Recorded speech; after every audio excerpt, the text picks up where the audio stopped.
ज़्यादा स्किन करने के बाद भी आपकी स्किन ऑलरेडी सेम है या फिर उससे भी ज़्यादा वर्स हो गई है, आपका मेकअप लॉन्ग लास्टिंग नहीं है, तो हो सकता है कि जो आप स्किन केयर प्रोडक्ट लगा रहे हो उसको रॉन्ग ऑर्डर में लगा रहे हो। So this is the time to learn the golden rule of skin care layering. आज की इस वीडियो में मैं आपको बताऊंगी कि exact step by step skin care routine from cleanser to sunscreen till makeup, कौन से प्रोडक्ट के बाद कौन सा प्रोडक्ट लगाना चाहिए, ये सारे डाउट्स आपके इस वीडियो में क्लियर होने वाले हैं। वीडियो को लास्ट तक देखिएगा विदाउट स्किपिंग एनी पार्ट, क्योंकि हो सकता है कि वो स्टेप आपका मिस हो जाए। एंड ये क्यों जरूरी है कि हमें गोल्डन रूल पता होना चाहिए, क्योंकि आपके जो स्किन केयर है अगर आप उसको राइट ऑर्डर में नहीं लगाते हो तो आपको ज्यादा प्रॉब्लम देखने को मिल जाती है।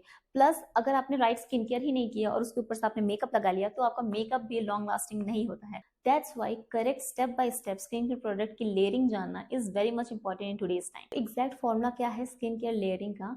From thinnest to thickest, thin to thick, water to oil, then makeup. Okay, so this is the formula. इसके बेसिस पे ही जो स्किन केयर प्रोडक्ट को लेयर करने के स्टेप हैं वो डिफाइन होते हैं। अगर आप पहले ही ऐसे प्रोडक्ट को यूज कर लोगे जिसकी जो कंसिस्टेंसी है वो थिक है, तो जो नेक्स्ट जो प्रोडक्ट रहेगा जिसकी कंसिस्टेंसी थिन है वो एब्जॉर्ब हो ही नहीं पाएगी, बिकॉज आपने पहले ही एक थिक सा लेयर बना दिया अपने स्किन पे।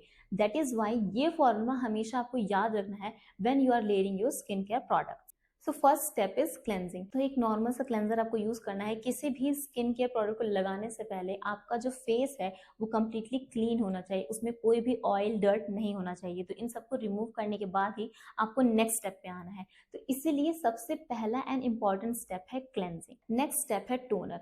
अभी टोनर ऑप्शनल है, जरूरी नहीं है कि आपको टोनर लगाना ही हो। कुछ लोग होते हैं कि सोचते हैं कि हमेशा स्किन के रूटीन के बारे में उन्होंने सुना होगा कि पहले क्लेंजिंग करना है, टोनर करना, मॉइस्चराइज करना है। तो टोनर वो सोचते हैं कि कंपलसरी स्टेप है। No, it's not a compulsory step, it's optional. अगर आपको लगता है कि आपका जो फेस है उसका पीएच बैलेंस बिगड़ गया है या फिर आपकी ड्राई स्किन है, देन ओनली आपको टोनर यूज करना चाहिए। टोनर ऑयली स्किन वालों को तो बिल्कुल भी यूज नहीं करना चाहिए। सो मैंने एक अलग से वीडियो बना रखी है नो योर स्किन टाइप में, जहाँ पे आपको पता चल जाए कि आपकी एक्चुअल स्किन टाइप क्या है। तो अगर अभी तक आपने वो वीडियो नहीं चेक की, आपको नहीं पता कि आपकी रियल स्किन टाइप क्या है, तो पहले उसको चेक कीजिए। उसके बेसिस पे ही आपको अपनी स्किन केयर रूटीन को सेलेक्ट करना होता है, क्योंकि आप कोई भी प्रोडक्ट नहीं यूज कर सकते जो डिफरेंट स्किन टाइप के लिए हो और आप उसको अपनी स्किन पे यूज कर रहे हो। करेक्ट। टोनर जैसा कि मैंने बताया ऑप्शनल है। अगर आपकी ड्राई स्किन है तो ही आपको टोनर यूज करना चाहिए, क्योंकि फेस वॉश करने से आपका जो पीएच बैलेंस है वो चेंज हो जाता है और टोनर क्या करता है, पीएच बैलेंस को मेंटेन करता है। तो एक हाइड्रेटिंग टोनर आप यूज कर सकते हो। बट ऑयली स्किन वालों को तो टोनर स्किप कर देना चाहिए, बिल्कुल भी उनको यूज नहीं करना चाहिए। जो टोनर यूज कर रहे हो आप वो लाइट वेट और वाटर लाइक टेक्सचर का होना चाहिए। थर्ड स्टेप पे आ जाते हैं जो कि है सीरम, जिसमें आपका विटामिन सी भी आ सकता है, हाइलोरोनिक एसिड आ सकता है, नाइसिनामाइड आ सकता है। ओके, तो कोई भी आप सीरम यूज कर रहे हो, हमेशा क्लेंजिंग करने के तुरंत बाद आप सीरम लगा सकते हो। If you have dry skin then use a toner और डायरेक्टली यूज अ सीरम। कुछ लोग होते हैं जिनको कंफ्यूजन होती है कि पहले सीरम लगाना चाहिए कि पहले मॉइस्चराइजर लगाना चाहिए। सीरम क्या होता है आपका बहुत ही लिक्विड कंसिस्टेंसी का होता है और मॉइस्चराइजर क्या होता है वो थोड़ा सा क्रीम बेस्ड होता है। दैट मीन्स जो हमारा फॉर्मूला क्या है, थिनेस्ट टू थिकेस्ट, तो उसके बेसिस पे सीरम पहले आता है एंड मॉइस्चराइजर बाद में। नेक्स्ट स्टेप है आई क्रीम। अगर आप नाइट में स्किन केयर कर रहे हो तो सीरम के जस्ट बाद आई क्रीम आना चाहिए। तो सिंपली आपको जो आपका अंडर आई एरिया है उसमें आपको अपनी आई क्रीम को लगाना है। मॉर्निंग स्किन के रूटीन वाले इसको स्किप कर सकते हैं। और नेक्स्ट आ जाता है मॉइस्चराइजर। मॉइस्चराइजर आपको सीरम के बाद अप्लाई करना है। मॉइस्चराइजर तो बहुत ही जरूरी है, जो आपको अपने स्किन टाइप के अकॉर्डिंग ही लेनी चाहिए। अगर आप बहुत ही ज्यादा थिक कंसिस्टेंसी का मॉइस्चराइजर ले लेते हो, क्रीम बेस्ड मॉइस्चराइजर ले लेते हो और आपकी कॉम्बिनेशन या फिर ऑयली स्किन है, तो आपको ज्यादा ब्रेकआउट्स देखने को मिलते हैं। दैट इज वाई आपको simple light weight moisturiser use करना है if you have oily skin. And if you have dry skin then आपको क्रीम बेस्ड या फिर थिक मॉइस्चराइजर का यूज करना है, जिससे कि आपका कंप्लीट मॉइस्चर जो आपका स्किन का है वो लॉक इन हो जाए। और मॉइस्चराइजर के बाद हम लगाते हैं सनस्क्रीन। सनस्क्रीन एसपीएफ आपको यूज करना चाहिए जब भी आप मॉर्निंग में स्किन केयर करो।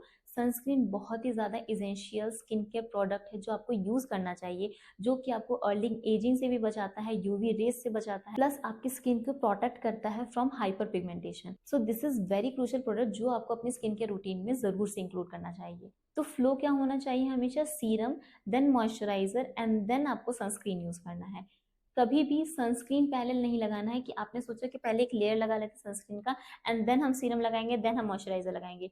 सनस्क्रीन के ऊपर अगर आप कुछ भी लगा रहे हो वो आपकी स्किन में एब्जॉर्ब होगा ही नहीं, क्योंकि सनस्क्रीन की जो कंसिस्टेंसी होती है वो सबसे ज्यादा थिक होती है। तो हमेशा इसको लास्ट में लगाना है, उससे पहले आपको सीरम और मॉइस्चराइजर लगा के कंप्लीटली एब्जॉर्ब करवा लेना है अपने स्किन पे। और हाँ, जितने भी आप स्टेप फॉलो कर रहे हो हमेशा 2 से 3 मिनट आप रुकिए, उसको एब्जॉर्ब होने दीजिए। सीरम तुरंत लगाया, तुरंत उसके बाद मॉइस्चराइजर लगा लिया तो वो अलग ही प्रोडक्ट बन जाएगा, दोनों ही मिक्स हो जाएंगे, करेक्ट।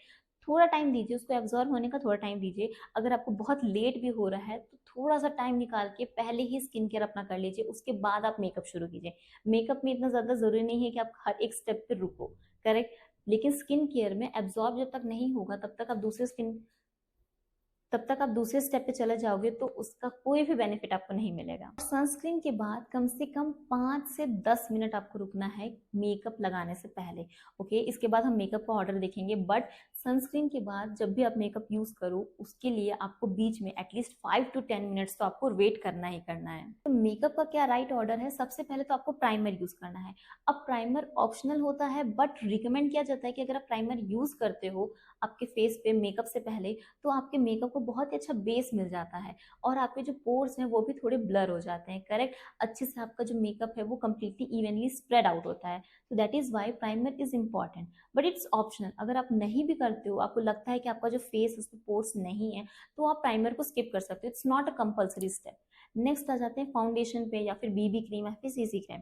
प्राइमर के बाद हमेशा फाउंडेशन, बीबी क्रीम या फिर सीसी क्रीम लगा सकते हो। और उसके बाद अगर आपको लगता है कि कुछ कुछ एरिया में अगर आपका अनइवन स्किन टोन दिख रहा है तो आप वहां पे कंसीलर को यूज कर सकते हो। This is the minimum makeup that every girl should do. इससे आपका कंप्लीटली मेकअप का बेस बन जाता है। उसके बाद आप चाहे ब्लश लगाओ, आईलाइनर लगाओ, आई शेडो लगाओ, कुछ भी लगाओ, उससे कोई फर्क नहीं पड़ता। उसका ऑर्डर आप कुछ भी चूज कर सकते हो, पहले आप ब्लश लगा लो, पहले आप लाइनर लगा लो, कुछ भी आप कर सकते हो। सबसे जरूरी टिप, अगर आप स्किन केयर को कर रहे हो विथ योर बेयर हैंड्स तो हमेशा याद रखना क्लीन होने चाहिए आपके हैंड। या फिर अगर आप कोई ब्रश यूज कर रहे हो मेकअप करने के लिए, टूल यूज कर रहे हो कोई भी स्किन केयर को अप्लाई करने के लिए, जैसे कि आपने जेट रोलर यूज कर लिया, जितनी भी चीजें आप अपने फेस पे लगा रहे हो सब कुछ क्लीन होना चाहिए। थोड़ा सा टाइम निकाल के उसको क्लेंस कीजिए एंड देन अपने फेस पे लगाइए। अगर आप ये सब चीजें फॉलो करते हो तो आपको बहुत ही अच्छा डिफरेंस देखने को मिल जाएगा आपकी स्किन में। That's all for this video. I hope आपको ये वीडियो अच्छी लगी हो। वीडियो अच्छी लगी हो तो लाइक कीजिएगा, सब्सक्राइब कीजिएगा मेरे चैनल पे ऐसे ही वीडियोस और देखने के लिए। मिलते हैं नेक्स्ट वीडियो में, तब तक के लिए अपने स्किन का, हेयर का और अपना ध्यान रखिएगा। Thank you.